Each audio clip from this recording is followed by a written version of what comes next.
আসসালামু আলাইকুম, স্বাগতম ইকো ফ্রেন্ড এনার্জি চ্যানেলে। সাথে আছি আমি আবু সাইদ আহমেদ রাবু। বন্ধুরা, আজকে এসেছি আরও একটি খুবই গুরুত্বপূর্ণ বিষয় নিয়ে, যে এলপিজি স্টোরেজ ট্যাঙ্কে কিভাবে আমরা কতটুকু, কত পার্সেন্টে কত লিকুইড আছে সেই হিসাবটা আমরা সঠিকভাবে করব। তো বন্ধুরা, আমি শুরু করার আগে আপনাদের কাছে ছোট্ট একটি অনুরোধ, আমার চ্যানেলটিতে আপনারা যদি সাবস্ক্রাইব করে না থাকেন তাহলে অবশ্যই সাবস্ক্রাইব করে পাশে থাকা বেল আইকনটিতে ক্লিক করুন। তাহলে আমাদের ইকো ফ্রেন্ড চ্যানেলে যে এলপিজি সম্পর্কে এবং এনার্জি সম্পর্কে আরো নতুন নতুন যে গুরুত্বপূর্ণ বিষয়গুলো আসবে তা আপনাদের মাঝে অতি সহজেই চলে যাবে। ধরে নিলাম আমাদের যে স্টোরেজ ট্যাঙ্কটি আছে সেই স্টোরেজ ট্যাঙ্কটির টোটাল ভলিউম 120 মিটার কিউব এবং বর্তমান আমাদের ট্যাঙ্কটিতে লিকুইড এলপিজি আছে 36%, লিকুইড এলপিজি আছে 36%। তাহলে কত কেজি এলপিজি আমাদের এখন আছে? এইটা হিসাব করতে গেলে আমাদের যে জিনিসটা করতে হবে, যে আমাদের কতটুকু ভলিউমের মধ্যে লিকুইড এলপিজিটা আছে। আমার টোটাল ভলিউম 120 মিটার কিউব, কিন্তু লিকুইড এলপিজিটা কত ভলিউমের মধ্যে আছে, এই জন্য আমাদের বের করতে হবে যে আমাদের total volume 120 metre cube, total volume 120 metre cube গুণন 36% লিকুইড আছে আমাদের রেজিস্টার গেজে। 120 গুণন 36 ডিভাইডেড 100, তাহলে আমরা পেয়ে যাব যে আমাদের কত ভলিউম পর্যন্ত এলপিজিটা আছে। তো বন্ধুরা, আমি হিসাব করে দেখছি যে যদি 120 মিটার কিউব টোটাল ভলিউম হয় এবং 36% লিকুইড থাকে, তাহলে 43.2% আমাদের এলপিজি আছে, অর্থাৎ 43.2% ভলিউম পর্যন্ত এলপিজি আছে। তাহলে 43.2% ভলিউম এলপিজি ইকুয়াল কত কেজি এলপিজি? এই 43.2% কে যদি আমরা এলপিজি ডেনসিটি দিয়ে গুণ করি, আবার বলছি এলপিজি ডেনসিটি দিয়ে গুণ করি, তাহলে আমরা কত কেজি লিকুইড এলপিজি আছে সেটা আমরা পেয়ে যাব। তো বন্ধুরা, এলপিজির ডেনসিটি হচ্ছে 0.5 গ্রাম পার কিউবিক সেন্টিমিটার। আবার বলছি 0.5 গ্রাম পার কিউবিক সেন্টিমিটার। এটা যদি আমরা কেজি পার কিউবিক মিটার ধরি তাহলে 1.89 হবে, যা আমার গত ভিডিওতে দেয়া আছে। এটা নিয়ে আরেকটা video LPG full LPG about of LPG নিয়ে আমার একটি ভিডিও আছে, তার বন্ধুরা ডিসক্রিপশনে আমি দিয়ে দেবো। আপনারা যদি চান তাহলে অবশ্যই এলপিজির বিস্তারিত, এলপিজি কি, কোথা থেকে আসছে, কিভাবে, তা পূর্ণরূপ ওখানে দেয়া আছে। তাহলে আমরা এখন পাবো যদি 0.5 ডেনসিটি দিয়ে গুণ দেই 0.5 গ্রাম পার কিউবিক সেন্টিমিটার, তাহলে আমাদের এলপিজিটা আসে 21.6 মেট্রিক টন। 21.6 metric ton.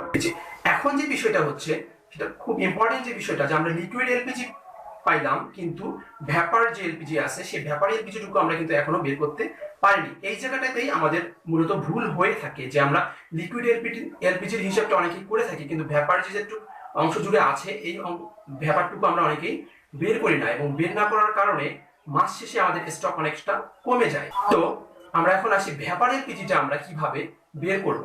তো যখন আমাদের লিকুইড এলপিজির ভলিউম 43.2 মিটার কিউব, তখন অবশ্যই ভ্যাপারের ভলিউমটুকু হবে আমাদের 76.8, অর্থাৎ 100 থেকে 43.2 মিটার কিউব বাদ দিলে আমরা 76.8 মিটার কিউব ভ্যাপারের ভলিউমটুকু পেয়ে যাব। তাহলে আমরা এখন ভ্যাপারের volume V1 equal 76.8 metre cube পেয়ে গেলাম। যখন এর pressure 4 KG per centimetre square থাকবে, ধরলাম যে এখন এর pressure 4 KG per centimetre square আছে এবং টেম্পারেচার 20 ডিগ্রি সেন্টিগ্রেড।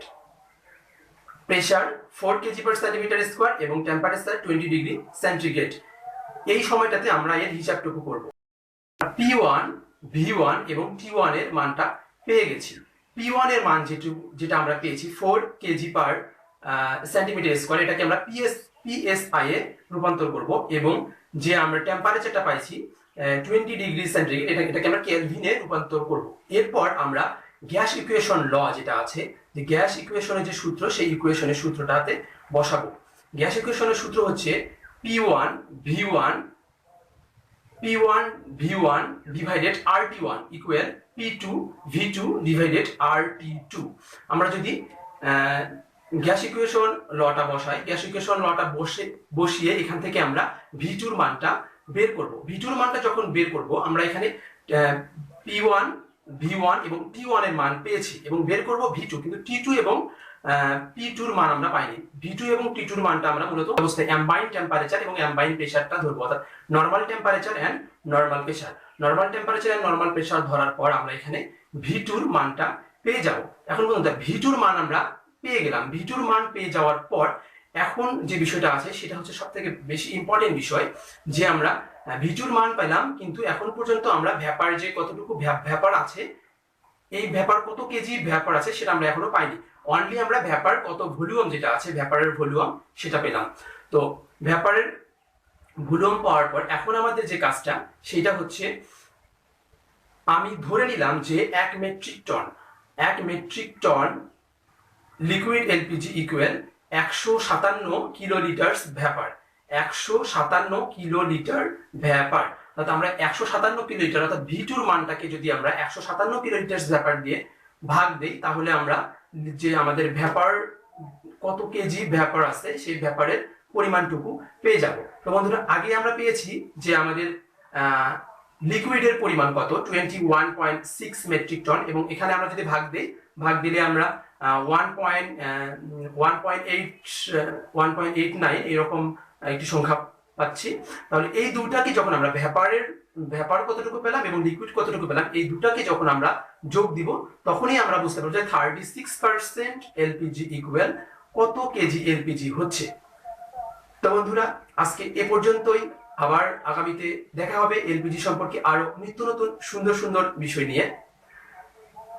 আবারও আপনাদের কাছে আমার অনুরোধ যে আমার চ্যানেলটিকে যদি কেউ সাবস্ক্রাইব করে না থাকেন, অবশ্যই আমার চ্যানেলটিকে সাবস্ক্রাইব করবেন এবং উৎসাহ দেওয়ার জন্য কমেন্ট, লাইক এবং শেয়ার করবেন। ধন্যবাদ আপনাদের।